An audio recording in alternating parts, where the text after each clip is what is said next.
Okay, so we're going to solve this system algebraically. So we got a system of equations, and then we're also going to take, after we do that, then we're going to go back, we're going to solve each equation for y and figure out what the domain is for each of them.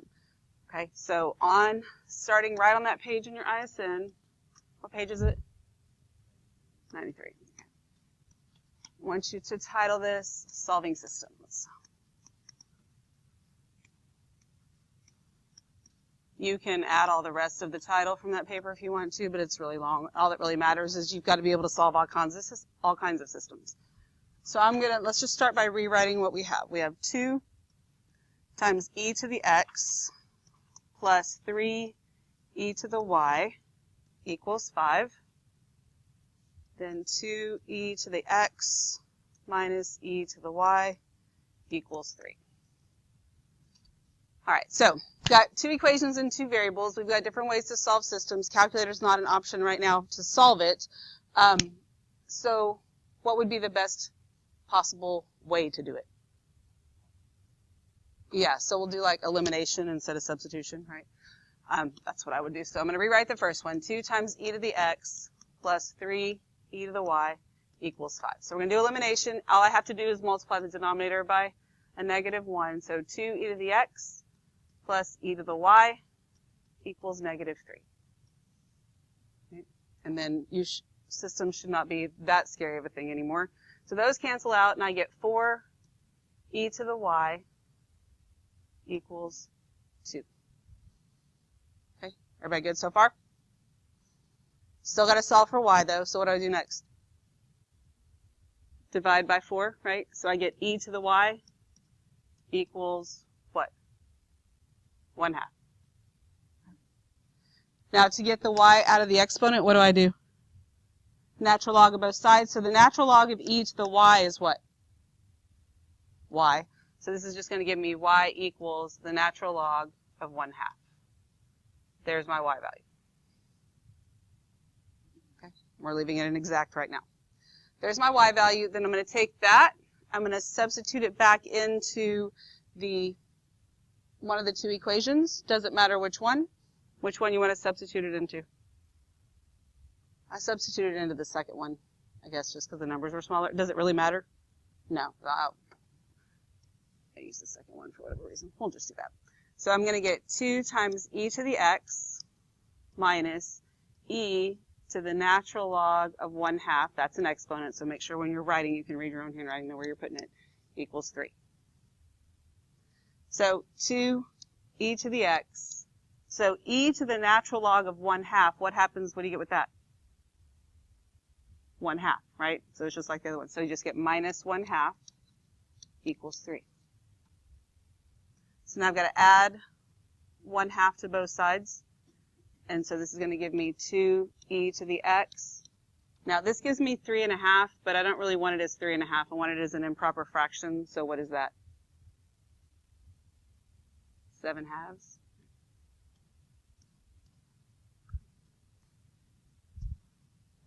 And then take this, got to get x by itself, so I'm going to have to divide by 2, right? 7/2 divided by 2 is what? 7/4. Right? Everybody with me? Then take the natural log of both sides to get x out of the exponent here. So that gives me x equals the natural log of 7/4. Bam. We always write our answer for the system when we're talking about it graphically and stuff as an ordered pair. So this is the natural log of 7/4, natural log of 1/2. Everybody okay? Let me know if I lose you or if you got a question or something, because it looks horrible, but it's really not that bad. We good? All right, so now we're also supposed to solve for y for each one of them. So I'm going to start back with my first one, which was 2 times e to the x plus 3 e to the y equals 5. Because if we solve them both for y, we can put them in the calculator and check ourselves, right? So trying to get y by itself. Got to move this first, right?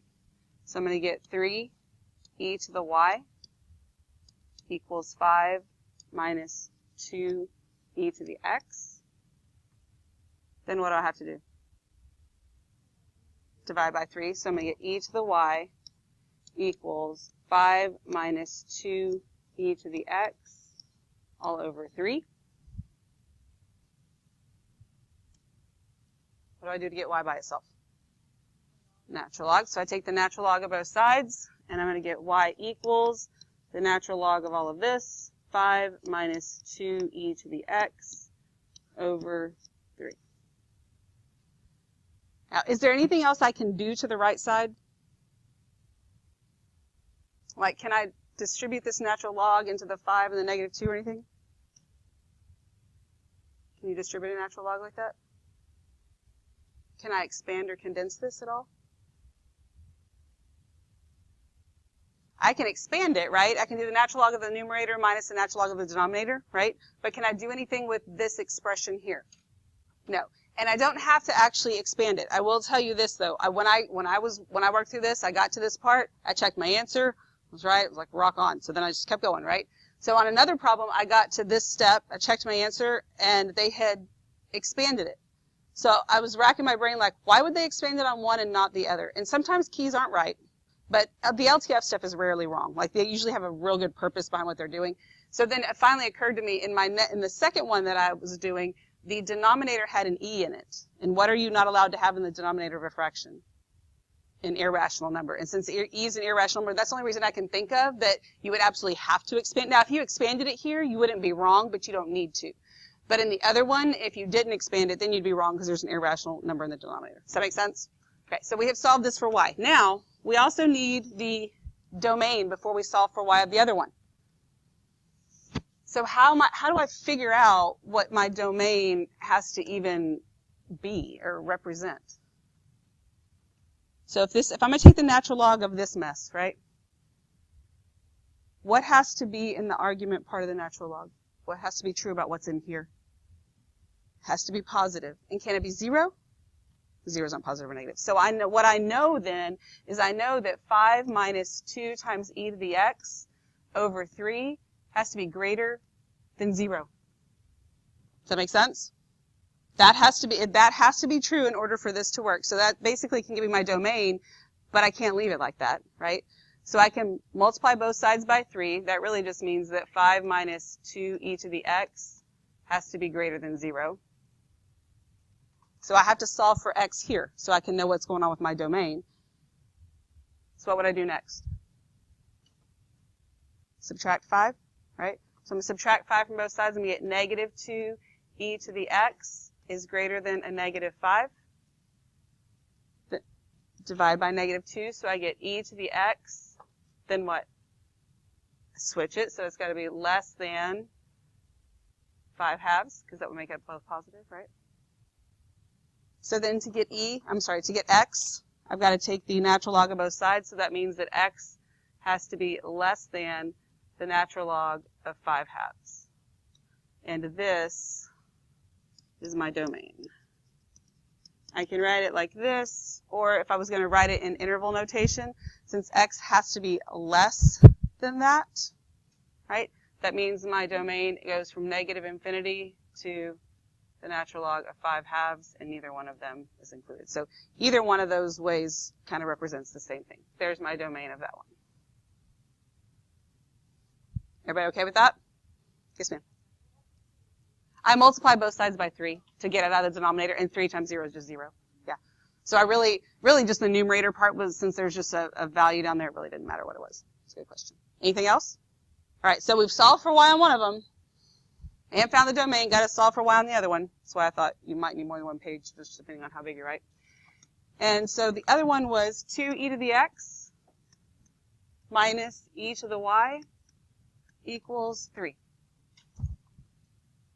All right, solving for y, so negative e to the y equals 3 minus 2 e to the x. Then what do I have to do? Multiply by negative 1. So this could give me e to the y equals, and you can leave it in this order. I don't know, it makes me feel better change it to this, but 2 times e to the x minus 3. It's fine if you put negative 3 plus 2 e to the x. It's one of those things I think was drilled into my brain early on in my math career that this has to be like this. So then to get y by itself, I take the natural log of both sides. So y is equal to the natural log of 2 e to the x minus 3. Can I distribute the natural log? No, because this isn't multiplication, right?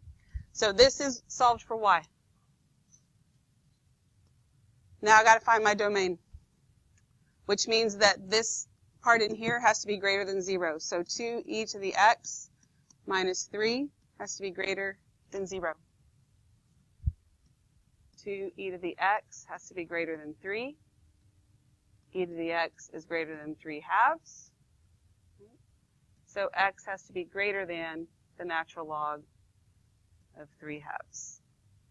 That's my domain, which can also be written as, since x has to be greater than that, we go from natural log of 3/2 to infinity.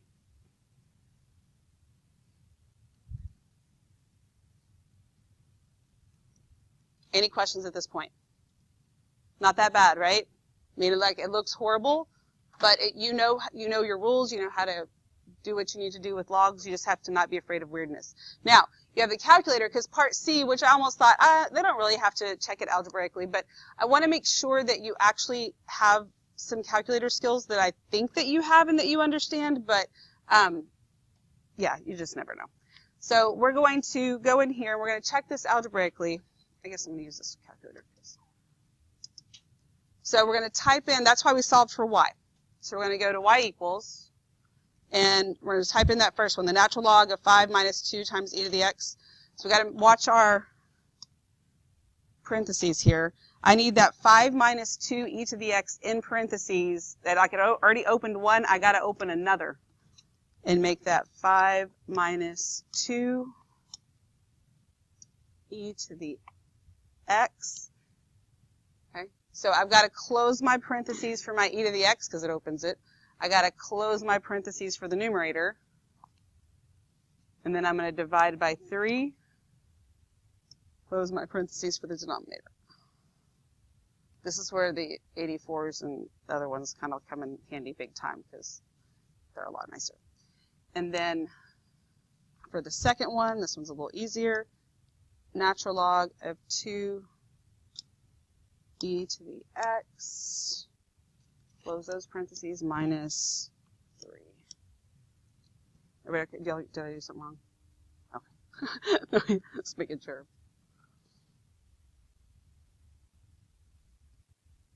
All right. So then we're going to graph it.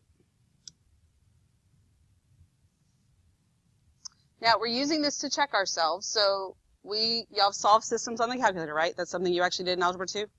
Yes? No? Yes? Yes, thank you. Somebody actually answered my question. All right, so we know how to do that. So second, calc, I'm looking for the intersection, which is 5.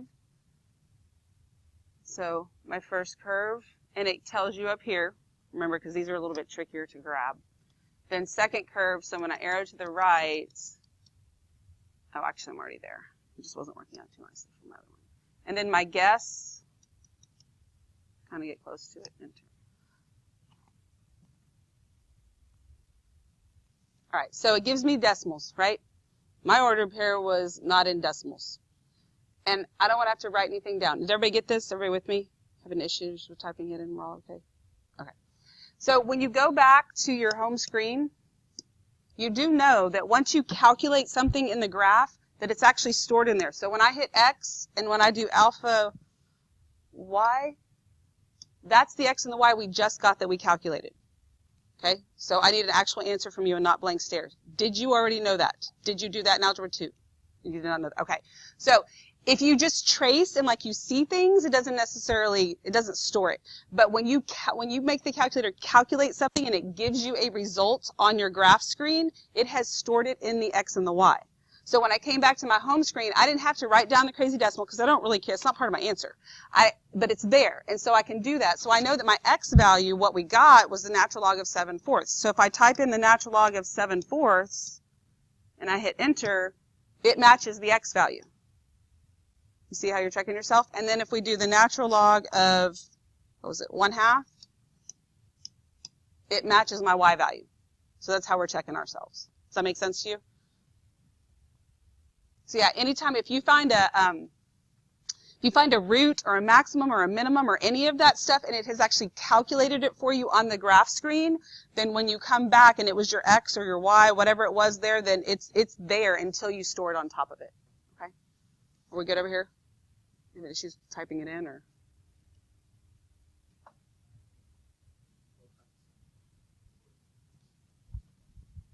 But it's same, but it's different.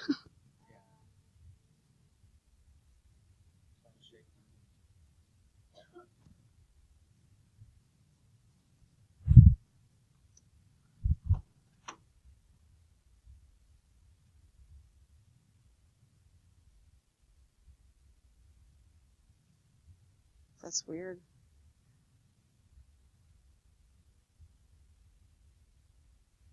Oh, I know why. Y'all both, you see how you close the parentheses on the x? Then you also close the parentheses on the 2 times e to the x. And then so you have this natural log minus 3. Instead, that parenthesis right there, that second one, should be on the other side of the 3. If you just go change that, then you're good. Does that make sense? So that's your issue there. All right. We good? Anything else? Okay.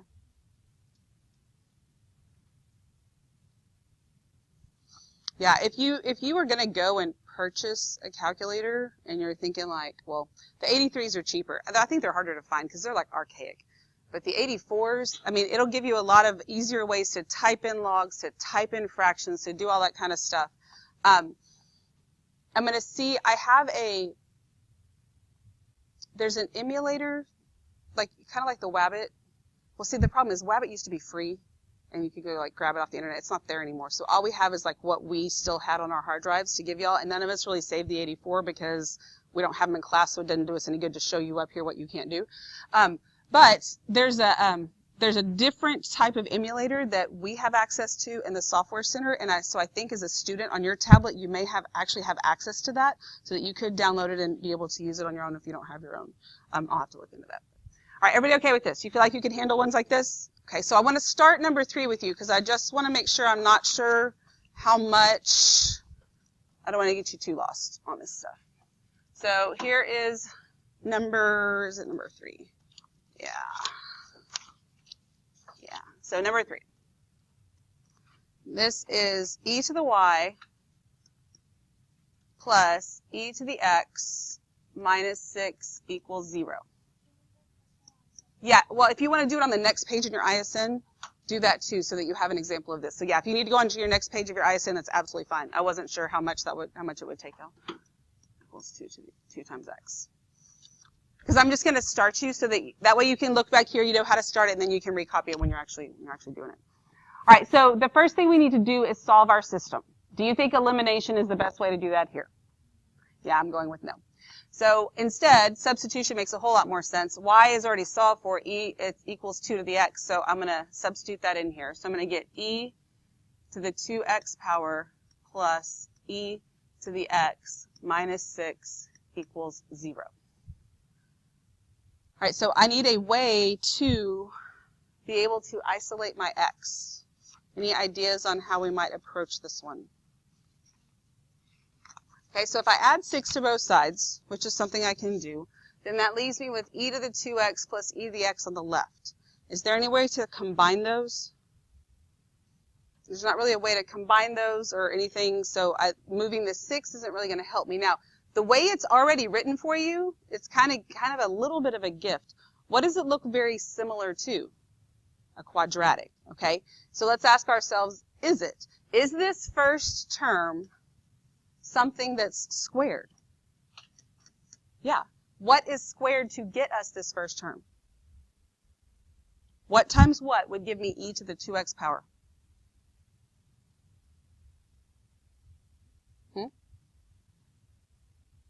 E times, well, not just e times e, because that gives me e squared, e to the x. right? When you multiply the bases, you add the exponents, right?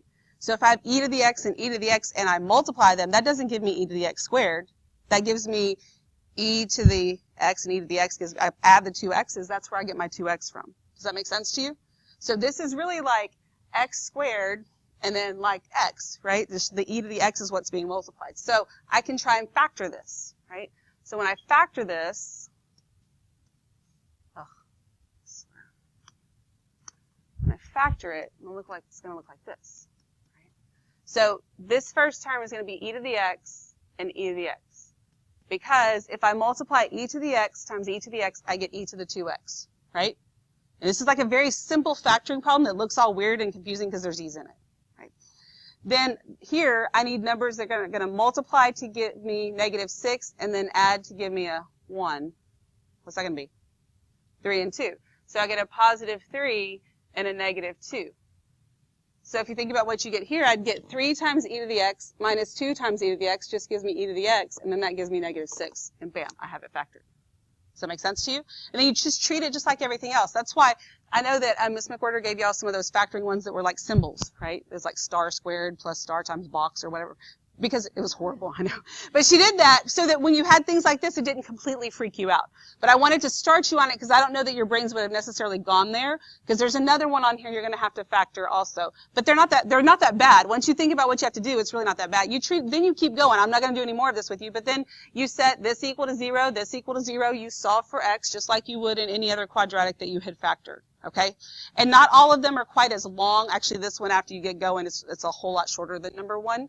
But you've got it at least factored. Okay? We good?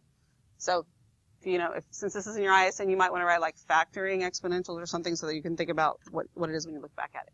All right, so what I'm going to do is I want you working on this right now. Unless you have a specific question on the other homework, I want you working on this so you can talk to each other about it. I'm going to give you the ordered pairs as the answers if you want them like to see what they are. I want you to work it and then kind of check yourself so you know where you're going. And then I may end up deciding to give you some more of the answers, because really, just like anything else, the process is way more important than the final answer, and you got to be able to get there. Okay, we good? All right, so start working on that.